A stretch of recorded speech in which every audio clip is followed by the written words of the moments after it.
Good day, ladies and gentlemen. Welcome aboard my YouTube channel.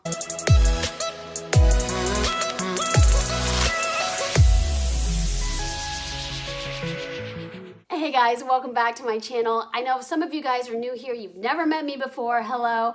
I know you guys are here specifically for the title where you want to learn more about Omni Air International and kind of understand, what the interview and training process is like, along with what is Omni Air International like now.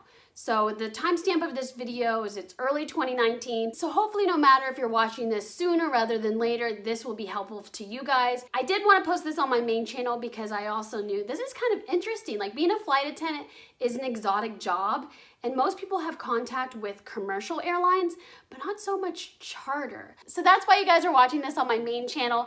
But enough of that, let's just jump right into this. If you guys see my eyes drift away from you, well, first off, I could be looking at myself in the viewfinder, but also I have so many notes right here on my laptop to read off because I don't want to miss anything. Omni Air International is pretty unique for a charter. So about 95% of the time, you're flying military troops, and of course you're flying them all over the world. I can't really get into specifics where you'll go because that's always subject to change. If you follow the military, you know where the US government is heading and what they're thinking about. But I mean, if you look up all like the military bases, like we have some of course in Japan and Hawaii, this and that, you can kind of get an idea that they're everywhere all over the world. So if you're an Omni Air International flight attendant, you're gonna be everywhere around the world. But it's always subject to change because you never know. This week you might need the troops in Europe, then you might need them in Australia. Who knows? And that's kind of the thrill of being a flight attendant for them, is the fact that you're automatically international and you essentially are exploring the world. However, Omni Air International sometimes gives out its flight attendants to other charters. So what's neat is that instead of just being trained under American standards to fly American charter airlines, you can also be doing the European route, which is super neat. So it's a little bit more in depth of training, I would say, because you're kind of learning the codes that the US expects, but then along with like European codes. Kind of like certain items will not be allowed on an American Airlines plane, but then there are some items where it is rule to have on a plane when you're going off to Germany. I hope I'm making sense, but when I first heard all this information, it was a lot to take in. So of course, if you guys have any questions about anything that I say, just list them down below, and if it's a lot, I'll just do a second video answering those questions. For flight attendants, there's so many bases to choose from. Now, if you go on the website, you're going to see Hawaii. That's a mechanic base. I haven't heard of any flight attendants living in Japan. That might be a special program. So really, you're looking at Vegas, Seattle, Dallas, Baltimore, and Washington, D.C. And the Vegas one, it has the reputation for being kind of a unique route where you do cater to the public, and it's nonstop flights from Hawaii to Vegas back and forth. However, I have heard that, things are always subject to change. So it seems like that the Vegas base also does fly military. So whenever you go through training and you hear a reputation about a base, always know that they're always constantly evolving. I will say this though, if you do get assigned the route where it's Hawaii to Vegas back and forth, you're getting a lot of old people that, want to drink on the plane. They're going to need oxygen a lot of the times. Sometimes they pee themselves. Like, you have to have a certain mentality to want to work those routes.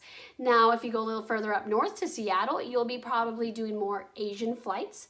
And then if you do Baltimore, you're going to be doing more like Ireland, Europe, all that. Dallas base kind of flies a little bit of everywhere because if you just look at its location, it's right there near the equator. So you can pretty much anywhere. And then also we have the Washington, D.C. base that is special clearance. There's like a wait list for that. I can't really talk more about that because first off, that might be crucial details that I don't want to get in trouble for revealing, but also they don't tell you that much in training just because, you don't get handpicked from training because you were such a great flight attendant and get thrown into that base. You really have to earn it. And the majority of ways to earn things is through the basic system of seniority. Did forget to mention the Atlanta base, but I will tell you that it hardly got talked about in training at all, just because that is a closed base. That is on lockdown. They don't see that opening up. Dallas, however, is known for being really big, that even if it's closed, it's going to open back up in a few months. Omni Air International does not pay their flight attendants well, so you do really have to budget your monthly schedule, because if you're starting off in commercial, you're getting paid a little bit under $30. Omni Air International, you're getting paid a little under $20. And you're only guaranteed so many hours. You do have a per diem, which is when you are like, let's say you've touched down in Ireland and you're there for 24 hours. Now you're on your per diem rate. Now the per diem, when you first look at the number, you're like, $1, $2, I can't even remember what it is. It looks wimpy, but it does add up because you times that by 24. However, it's just not that much. At least you stay in a lot of hotels with free breakfast, so just always be mindful about how you're spending your money. Besides watching my video, if you guys are interested in applying for them, I also suggest you do other research, because this is such a unique airline because they serve so many military people. The training itself and their expectation is like military, where it's like strict dress code, just a lot of strict rules, and of course handling guns. Now again, when you travel with guns, they're not loaded, but it's just extra information, and having to deal with the Department of Defense, you have to always bring forward this serious demeanor about you. So you can't be joking off in class, can't be a little sass attack here and there, because they're not gonna like that. I will tell you right up front, they will give you the eye, and if they have to give you the eye a second time, you're cut from training. I will say that they do splurge on hotels, but if you're doing domestic travel, your hotels are gonna be like, you know. If you go international, you're getting 5 stars. However, I will say that overseas, sometimes a country's 5-star hotel is pretty much Americans' 2-star rating. So just stay a little open-minded and don't let yourself get mad about that. But I do like that the company does splurge on that. You do start out reserve, but it's really easy to get officially into the bidding system. There's about 300 flight attendants total, but a lot of them leave because they can't handle the lifestyle. Or if you're a woman wanting to start a family, with these types of hours, I just don't see it possible. So usually, you know, people will be there for about 2 to 7 years. I think the longest flight attendant there has been there for 15. To me, that's just really low. I'm like low. From when this video is time-stamped, I think it's been a year or two since OAI have unionized, and I will say that the pay and like the pay scale and the contract is still pretty low. It's still not a livable wage. If you read anything about this company, they keep talking about like, I was gone for 19 days, I was gone for 40 days. Like, what does this mean? So you are gone for a big chunk of your time. It's usually 19 days, give or take 2 days before and after your window of when this chunk, when that time is the company's time. And so sometimes your little chunk of 19 days is at the end of the month, and then the next month, your chunk of days is at the beginning. So of course they're not going to fly you back home for a 24-hour turnaround time. You're pretty much just in the cycle of routes going anywhere and everywhere for that huge amount of time. So, you know, 19 plus 19, it's about 40 days. However, scheduling, it's usually not that bad. You just got to be smart about how you're scheduling yourself. But some people can handle it, some people like that. I hope you guys are taking notes, because I realize that I am talking so fast and giving you so much information. But if this video is helpful so far, please give it a like. Let's real talk this, because this is something that I found really concerning that I think everyone should be considerate of before applying to this company. So from when this video is time-stamped, it's been like a year or two since they've unionized. And so I had access to the contract that showed, you know, how they'll be paying throughout the years. And I will tell you this, that it's still not a livable wage. There's, you know, in a few years from now, it's still not going to be a livable wage. The pay increase, I think, goes up like mere cents or like $1. Then like every year, even though you get an increase, it's still like just $1. And it stinks because you're already so far behind from commercial that it's going to take 7 years and you're still going to be under the beginning rate for a commercial flight attendant. So be aware of that.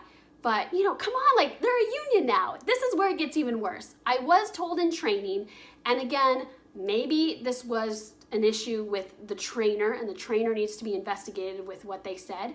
But they said that if a captain pilot throws you off the flight, you are terminated. And that, you know, by law that there's an investigation, but it's really an investigation. So, you know, knowing from my mom being a commercial flight attendant, 99% of the pilots are good, but there's always like that 1% who are just not mentally stable. And so just imagine this, like you doing your job, and then because of one person's opinion, you're fired.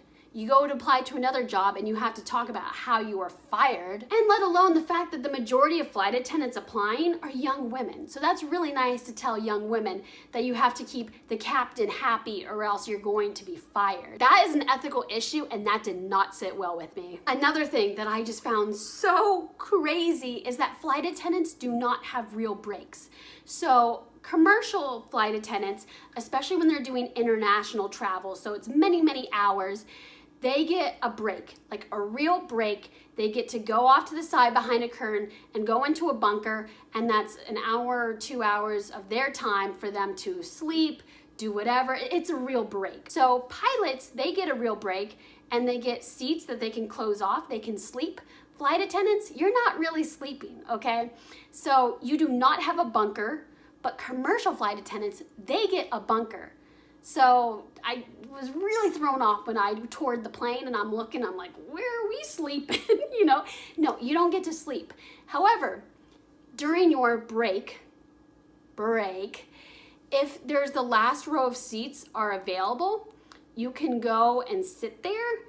You can't wear an eye mask. You can't recline your seat. You can't lie down on your seat. Sure, you're allowed to sleep, but from what I'm telling you, how are you supposed to be able to fall asleep upright on a plane with your shoes on, because you can get in trouble if you take them off? And so you're just like, I'm just imagining on a plane, it's so hard to sleep as it is. How can you sleep in that condition? And then also, if a passenger taps you and wants something, you have to get up and go do whatever they want. By law, how is that a real break? I don't even know how this is legal. That was pretty concerning to me, and it should be concerning to you. So you have to really ask yourself, do you have the energy for this? Because you will be exhausted. I already saw one of the flight attendants talking about how she's been up for 29 hours. Granted, she did stay up so she could explore the city a little bit, but 29 hours. And then working another international trip, and you don't have a real break. I have no idea what my light settings were. Sorry if this is changing on you. I went to go get dinner, and now I'm back to normal with no pants on. I actually had no pants on this entire time. So getting to the interview part, let me look at my notes.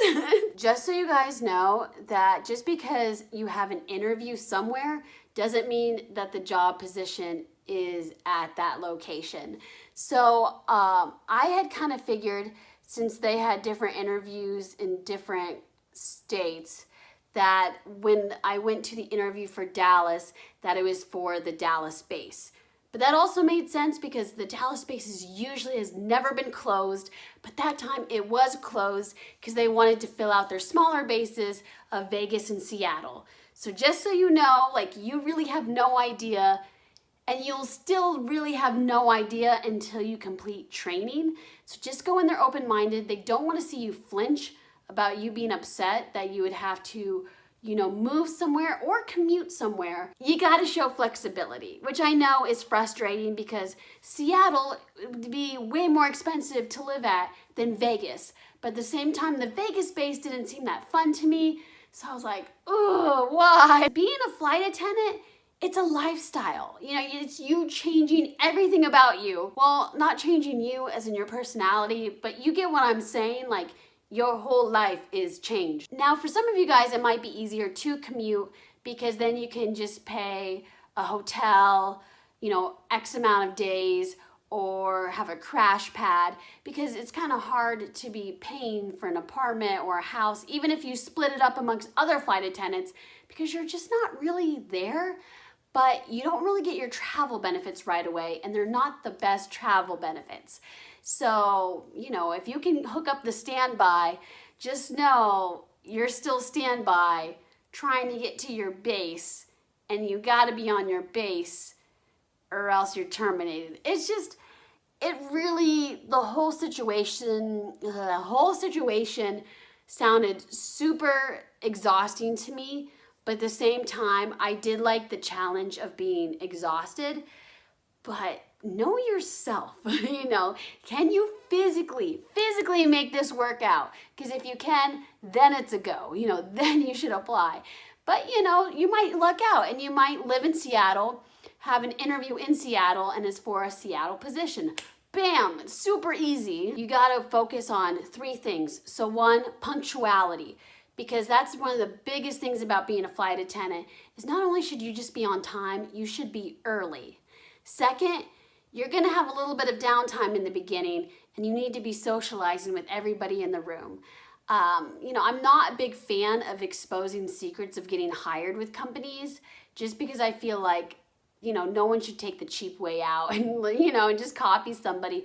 But that's kind of a known fact on the internet these days, is that you are being watched constantly, so you need to be very social. And then third, what was third again? I wrote this down. Like I kind of said before, that whenever you answer things, you are going to be tested and questioned about, you know, like, this job is going to be for these bases. Are you okay with it? Can you make it work? Just say yes. Show that flexibility. You got this. The interview process consists of 2 rounds. So the first round is the group interview. And I'll tell you what, like, that's the entire group. So you're talking to the panel of, like, judges, I guess. And then the people applying for this job, like the interviewees, your fellow coworkers. But it's a little nerve-wracking because it's no longer as intimate of a space because there's so many people. So if you're nervous about public speaking, just, I don't know what to tell you, but you just brace yourself. You got to do it. But I will help you out and I'll tell you how this goes. And you can kind of confirm online that, you know, it's get asked pretty much at every interview, that you stand up in front of everybody and first you have to list off certain credentials, like what's your name, your hometown base, and then, you know, your last 4 digits of your social security. And how they tell you to give the information, make sure you're giving that back in the exact same order because they want to know that you follow instructions. But then you're also going to be asked, like, what is your customer service experience? Why do you want to work for Omni or International? And why do you want to be a flight attendant? And at this point, all I can tell you is just be honest, because if you're authentic, that's going to show. If you're passionate, it's going to show. But if you say that you want to become a flight attendant just to travel, they've heard that too many times, too far. I feel like what I'm about to tell you is common sense, but I actually saw it too many times during this group interview that I need to say this in the video. Don't talk to your neighbor while somebody else is presenting. Don't look at your phone. Don't do that. Be professional. At the end, everybody has to go out in the lobby or wherever you're getting your interview held, and then you get told after 20 minutes that the postings are available. So you'll go up to the door and you'll see if the last 4 digits of your social security number are in there. And if they're included on that piece of paper, you get to walk through. Once you've made it to the one-on-one interview, you are pretty much like cats in the bag. I didn't know any of the people who ended up not making it through because, you know, it starts out with kind of like a casual conversation, and then she might ask you like a creative interview question. I was asked what 3 adjectives would I use to describe myself, and I did that, no problem, because, you know, I already had that in my head. And then she asked, okay, so then what 3 words, you know, like, would your supervisor describe you as? And I was thinking, I already used up my 3 words. If you are offered a job, you will stay after because you have to meet with HR, do a little bit of paperwork. You got to get your fingerprints scanned, just because you got to be in the system, because we're dealing with the Department of Defense here. And then you have 24 hours to take a drug test, but they hook you up with that. No need to go into all of that. There was such a variety at the interview that once we all got our job offers, I kind of like scanned like who did they offer these jobs to, like to see what they were looking for. And it was kind of neat because usually you kind of hear about commercial airlines that they want somebody who is young for them to mold. and then somebody who's never had flight attendant training before, because they don't want to have them be confused and retrained and have to undo what they've learned. But Omni really didn't care. So there were people there who were from like big airlines, small airlines. It was pretty neat. And then they were young and they were old. So they do not discriminate. So don't let that get to you. Don't let it mess your psyche up while you're in there. Okay, we're at the fun part. The stress is over. You got the job offer. You are going to training. And training is always held in Dallas, at least for right now. You can assume it's in Dallas. I do have to have a disclaimer to this that I did not complete the 5 weeks of training. There was a little bit of a disaster that happened. And no, I did not flunk out. That is a separate story time video where I talk about my personal experience. You can guarantee that you're going to have an exam about every single day, whether it's written or some type of competency thing where you're having to act out a scenario or show that you need CPR. You will also have a midterm and a final exam, and those two things are written as well. A lot of the exams are mainly multiple choice, and then you have the last little section is fill in the blank. And honestly, I would say that they were never trying to trick me too much. And a lot of things the instructors would point out, like, this is on the exam, or, or making sure to repeat certain phrases to a point where, like, I did okay? Like, you're gonna do fine too. I trust you guys are gonna watch this video in its entirety and learn something from it and be totally prepared for training.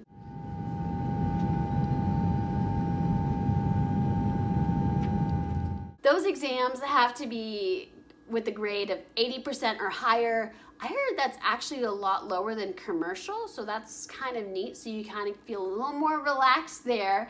And you're allowed 3 retakes. However, 2 of them have to be for one thing, and then this is the other. Let me reword that. So let's say you are failing your competency exam 3 times. You're cut because out of the 3 retakes, you can only have 2 for competency or 2 for written. I tried my best to explain it to you guys, okay? I don't know if I did well. You do get 1 day off a week. Like, literally, like, I was so confused thinking, like, surely, like, it'll be 2 days like a weekend. No, 1 day off. That's all you get. And you do have homework, even sometimes on your day off. Usually it's reading something and then kind of filling out answers to a packet, which is good because that helps you study. And then other times it's CBT work where it's computer-based training. And some of those vary where it could be like 10 minutes, and then you can get one that's like 45 minutes, and you need to get your manual out, and it's hard, and you got to get an 80% on that exam, but at least you're allowed multiple retakes. But if you're like me, you're up till like 2 a.m. doing it. The hotel we stayed at was not that nice. They were friendly, it was a good location, they had a good shuttle service, but I'm gonna tell you, it's not that fancy. I don't know if that's subject to change anytime in the future, but they're not looking to impress you with that. So I think it's safe to assume no matter if they change hotels, have the exact same expectation. Yes, they were telling the truth during the interview process. You do have a roommate. You don't get to choose your roommate. And based on how cuts are, they don't want anybody to be roommateless for more than a day. So you will have to pack up your stuff and shift around sometimes depending on who and what gets cut. Who and what gets cut? I mean, like, who people? I know that they present it as to like, well, this is just to continually teach you about flexibility because that comes with the airline industry. But to be honest, I remember they had somebody pick up their stuff and move rooms the day before a really big exam, and the next day was an off day. So the fact that they couldn't have it all be fair and let the girl move on the off day, it really just showed me that they were cheap. Cheap, I tell you, cheap. They do not update their email templates. I don't know why. To me, it's very unprofessional that they don't. So you're gonna get mixed messages about lunch. They do cater your lunch, so I was pretty happy about that.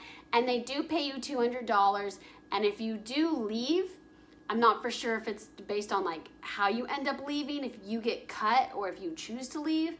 All I know though is I got paid in full for what I did. The attire is black and white just because they want you to pretend and feel like a flight attendant. It was a little annoying buying all that stuff when, you know, for the interview process, I bought a brown suit. So then I had to go get a black suit.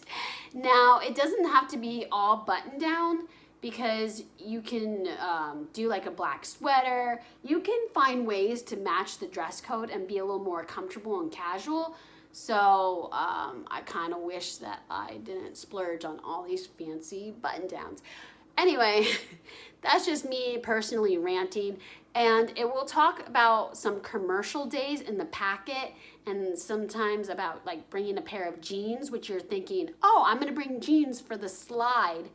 Well, yeah, you're gonna bring jeans for the slide, but there's going to be numerous days throughout the week where you have to dress fancy commercial and commercial with jeans.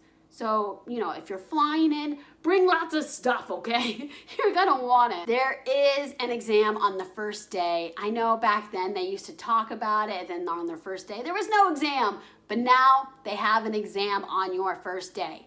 And so you will have to take an exam on the city codes and the airline terminology that they give you. And then the second day will be Zulu time. So just get ahead of yourself so you're making good grades, because you can get valedictorian. So just do it right, study beforehand, make some flashcards. You got this. I do want to avoid confusion that just because you earn valedictorian doesn't mean you get to jump up in seniority. Everything in the airline world is based on seniority. So, you know, whether you're signing up for positions or getting a hotel room, it's going to be based on seniority. Get that in your head. Seniority is determined by your graduation date. However, I know that gets a little confusing because you graduate with X amount of people as well. How can you have the same number? Well, you don't. They choose to do it through a lottery system. So it's like a fun thing where you draw something out of the hat and then see what the number is on it. I remember I was number 3 out of 20. I was so blessed, and then I wasn't. In order to graduate, you do have to go through every single class. That is an FAA rule. So if you do miss a day, even if you're sick with a doctor's note, you have to start class from day 1 all over again. But if you do get cut, as in they cut you, you can never come back. Like, you are now blacklisted from that airline. Besides failing, you can get cut for other reasons. Some of that is like, you know, they've already told you about your dress code and you failed to readjust and you no longer comply, you're cut. Your attitude is bad, you're cut. You look like you've been sleeping, you're cut. Your phone goes off, you're cut. Now, I will say that a lot of training, you know, across the board is strict, but when I was going back and forth with my mom, there were some things that were like way stricter. So again, military style, get that in your head. If you got a personality, get that out of your head. When you're going through training, I recommend you don't tell too many people. Don't announce that on social media because, one, you don't know if you're going to complete training, and that's going to be kind of embarrassing to have to retract your statement. But also, two, you're not considered a flight attendant by them or by FAA. Like, nobody's titling you that. You are not a flight attendant until you pass training and you complete your IOE, which is your initial operating experience where you're actually in the air pretending to be a flight attendant while you're being shadowed by a supervisor, and you complete all of that successfully. And your IOE is intense from the very beginning because you're doing the pre-check, showing that you know how to identify everything, and then also you're having to inspect every inch of that aircraft for some type of weapon. Now, commercial airlines, they already have their own workforce that handles that before flight attendants get on the flight. But Omni Air International flight attendants are on their knees, ripping up the seats, looking like getting their head practically in the toilet, looking for a weapon. And they're audited quite frequently from what I've heard. But it's the nitty gritty. Back to what I was saying, You are just invited to training. You have a long way to go, young grasshopper. My final advice to you guys is that flight attendant training, no matter what airline you are trying to work for, is going to be exhausting. So think smart of what you want to do with your time when you're on your breaks during class and when you come right back home, because you're gonna just want to sleep right away. But I believe in you guys, because if you took the time to do your research and watch this entire video alone, I know that you guys care about your future, you know what you're getting into, and you are excited about this. And I am excited for you. And I'm excited for the people who graduated. I still follow them on Snapchat. I love watching them travel. They go to cool places. They've already been to a good chunk of the world already, and it's been like a little over a month. Pretty cool. But again, like I said, I probably, missed some things. I didn't cover everything. If you got some more questions, you gotta leave them in the comments so I know I can help you out. And for anybody who works for the airline, if you guys have any input to say, don't criticize me. I'm just trying my best from my perspective. But if you guys have something to offer or can help somebody else out in the comments, please, I encourage you to do so. And I cannot wait to then, after this, reveal the story time of what personally happened to me that made it become a flight attendant training disaster. Subscribe if you want to join the fam bam. Bam, bam, bam, bam, bam. Okay, I think all of you new people are now really turned off by me and think I'm really weird. That's okay. Okay, I love you. I mean it. Bye, guys.